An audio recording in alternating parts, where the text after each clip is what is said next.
Bonjour, chers frères et sœurs, chers amis. Je suis le pasteur Stephenson Sellan et j'ai le plaisir de vous accueillir dans le cadre de notre méditation quotidienne. Je suis avec toi, promesse biblique pour vivre confiant. Petite vigile là pour matin, il dit « Il sera satisfait ». Ésaïe 53, verset 11. Après tant de troubles, il verra la lumière et sera satisfait. Par sa connaissance, mon juste serviteur procurera la justice à beaucoup d'hommes. C'est lui qui portera leurs fautes. Revue des Atlantiques, il était posé lecteur Léo, question ça. Qui crime qui gagnait plus impact sur le cours de l'histoire? Yon lecteur, lui répondre c'était l'assassinat de l'archiduc François Ferdinand d'Autriche. Un crime qui t'a déclenché la Première Guerre mondiale et qui t'a jeté les bases de la Seconde Guerre mondiale. L'autre lecteur a te répondre, c'était la Boston Tea Party. Qui s'altayait, c'était en 1773, un groupe de colons y été jetés au bord de la mer, la cargaison des navires de la Compagnie des Indes occidentales. Crime ça, t'a poussé anglais pour y été serré l'Ohio contre les colonies britanniques en Amérique du Nord. Et ça a provoqué la révolte des colonies américaines et la fondation des États-Unis d'Amérique.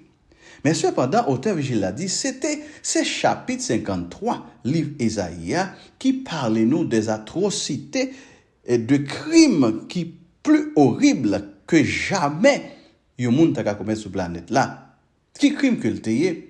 Eh bien, crime ça va changer l'histoire, non seulement de la terre, mais de tout l'univers. Qui crime lié, bien aimé, selon le prophète, Jésus a été rejeté, méprisé, il a porté nos maladies et a souffert nos douleurs. Dans verset 5 là, il dit, or, il était transpercé à cause de nos transgressions, écrasé à cause de nos fautes. La correction qui nous vaut la paix est tombée sur lui, et c'est par ses meurtrissures que nous avons été guéris.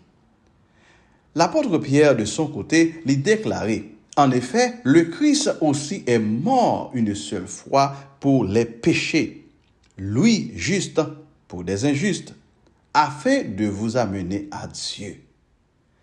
Mis à mort selon la chair, il a été rendu vivant selon l'esprit. Amen. 1 Pierre 3, verset 18. Pourtant qu'il était innocent, il était souffri. Et bien, il était souffri pour nous, les méchants, afin que nous puissions gagner accès au trône de Dieu. Amen, oui. Mort et juste ça, il était ouvert le chemin à la vie à ceux d'entre nous qui méritaient réellement la mort. Béni soit l'Éternel. Et à la fin d'Ésaïe 53, rassurez-nous que ce serviteur souffrant qui c'est Jésus verra la lumière et sera satisfait. Par sa connaissance, mon serviteur juste procurera la justice à beaucoup d'hommes. C'est lui qui portera leurs fautes. Qui ça fait serviteur ça va le satisfait? Oui, Jésus a été la victime du crime qui a eu le plus grand impact sur notre histoire. Il était accepté pour te subir la mort la plus injuste, la douleur la plus terrifiante, la souffrance la plus indicible, mais il n'a pas fait ça en vain. Amen. Oh, même qui avec moi accepté Jésus, nous pas fait ça en vain. Et continuez, et auteur Vigile continue pour le dire, il sera en effet heureux de voir le changement que sa mort aura produit dans nos vies. Il sera satisfait si nous acceptons son sacrifice et décidons de vivre avec lui dans le royaume des cieux. Béni soit l'Éternel. Mes frères et sœurs, chers amis, la mort de Jésus n'est pas en vain. C'est ça fait la satisfait parce que je dis ou même avec moi, nous acceptons Jésus et la satisfait pour un même captant de là qui